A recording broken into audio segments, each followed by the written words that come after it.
Magandang araw sa inyo mga kumpanyeros, mga kumpanyeras, mga amigos, mga amigas, aking mga viewers at mga subscribers ko dito sa YouTube channel na Bueno Law and Beyond. Ngayong episode na to ay pag-usapan po natin yung isa sa pinaka-hottest topic nitong mga nakarang araw. Ito ay tungkol sa isang kasalang naka-schedule na dapat at napag-usapan na lahat ang mga detalye tungkol sa inaasam-asam na kasal. Ngunit sa isang pitik ay biglang naglaho ang lahat ng mga ipinangako at nasumpaan, no? Hindi na daw matutuloy ang kasalan. Okay? So, ito po ang ating tatalakayin. At ang topic nga natin ay meron bang legal na obligasyon? Meron bang liability ang isa sa mga partido na supposed to be ay ikakasal na pero sa huling sandali ay hindi tinupad ang kanyang pangako na magpakasal?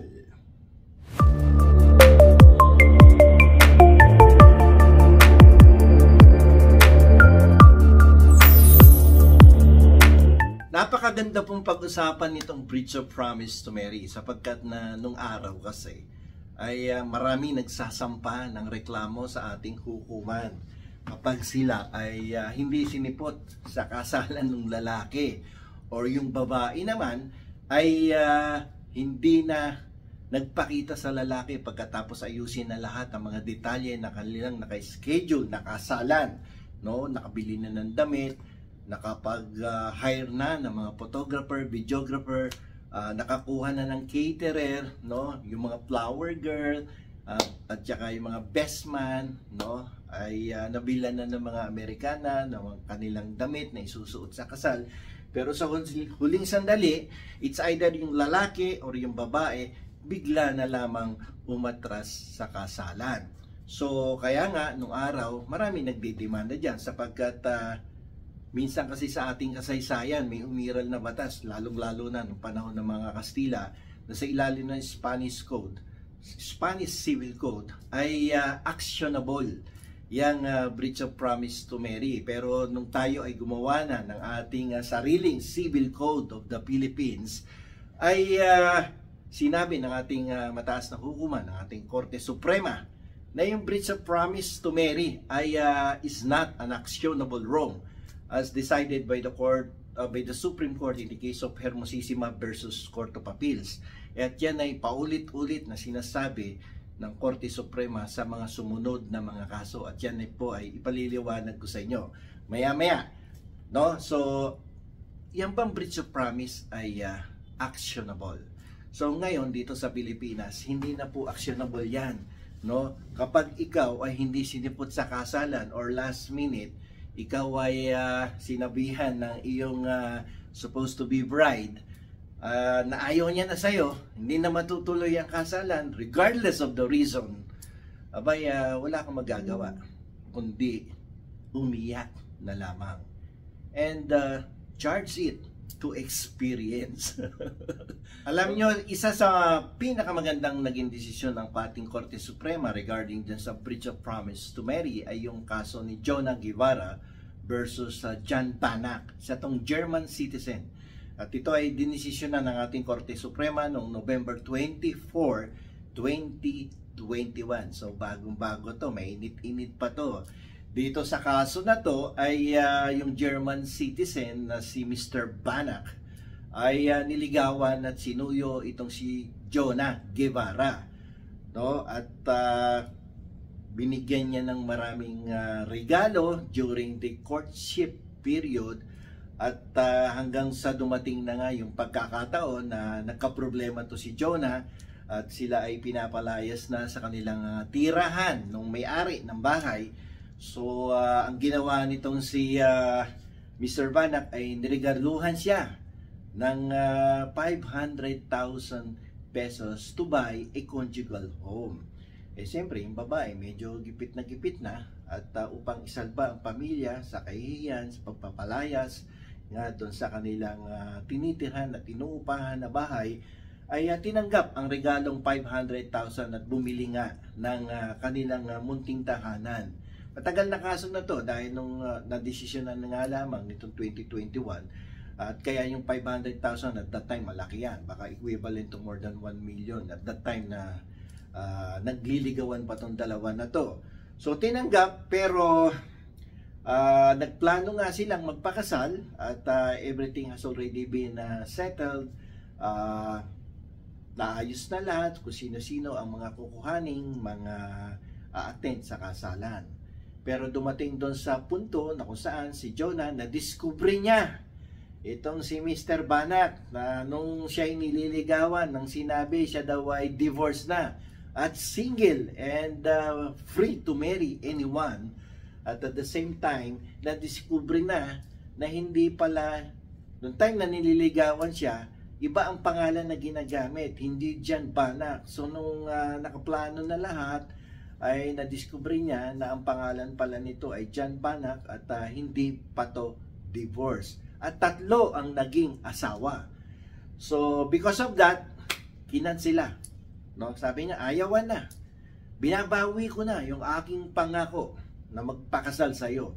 At nang dahil dito, sa kanyang si Jana, nagkaroon ng breach of promise to marry nga, nagsampa ng reklamo itong si German at binabawi yung kanyang mga ibinigay na regalo, lalong-lalo na yung 500,000 pesos. At ang kaso ay sinampa sa Regional Trial Court dahil yan ng may jurisdiction. At sa kasawiang palad, talo si Jana at sinabi ng mababang hukuman na isoli mo yung yung 500,000 pesos dahil ayon sa ating batas, sa ilalim ng human relations, sa civil code, yan ay tinatawag na unjust enrichment. Palagay ko yung mga subscribers ko dito, pamilyar na dyan sa unjust enrichment. Dahil ginawa ko na ding ehemplo yan doon sa kaso ni Tito, Vic and Joey versus Tape Incorporated. Okay, unjust enrichment daw. Okay, so hindi kontento. At hindi mapalagay si Jana. Nag-apila sa Court of Appeals. Talo. Nag-file ng motion for reconsideration. Talo. Hindi nawalan ng pag-asa. Isinampa ang kaso by way of filing a petition for review under Rule 45, petition for review or certiorari. Yan, nabanggit ko na din yung certiorari na yan sa aking diskusyon tungkol sa kaso ni PBJ at ng Tape Incorporated. Napaliwanag ko na yan. Kung gusto niyo yung mas maliwanag at detalyadong paliwanag sa certiorari, hanapin niyo yung kaso na yan tungkol sa TBJ and Tape Incorporated. So nagsampa siya sa Supreme Court, no? Pagdating sa Supreme Court, sabi ng Korte Suprema, pwedeng hindi mo na isoli yan, no? Yung 500,000 pesos na yan ay isang regalo sa iyo, no? At ikaw ay hindi naman umakto with bad faith when you receive that 500,000 pesos. So in good faith yung tao nung tinanggap niya. Dahil at the time na binigay na naman yung sa kanya yung 500,000, may maganda silang relasyon. At yun ay parte ng kanilang mga plano na magkaroon ng isang conjugal home. So tinanggap ng babae, ipinambili ng bahay. Pero ngayong umatras yung babae sa kasalan, abay kaya na umakto ng good faith. Sabi ng Korte Suprema, hindi mo pwedeng pilitin na isoli yung 500,000 pesos na ibinigay mo sa dati mong girlfriend sapagkat unang-una, ikaw din ay hindi umakto in good faith. Nung nililigawan mo yan, ang dami mong deception, ang dami mong misrepresentation. You have so many lies, sabi ng Korte Suprema.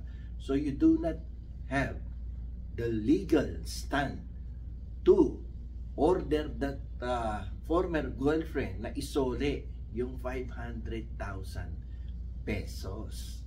Ang ginigiit kasi nitong German sa Korte Suprema yung Article 21 of the Civil Code under the Human Relations. Ang sinasabi kasi ng Artikulo 21 ng Civil Code ay ito: any person who willfully causes loss or injury to another in a manner that is contrary to morals, public policy, or good custom shall compensate, no, the other party.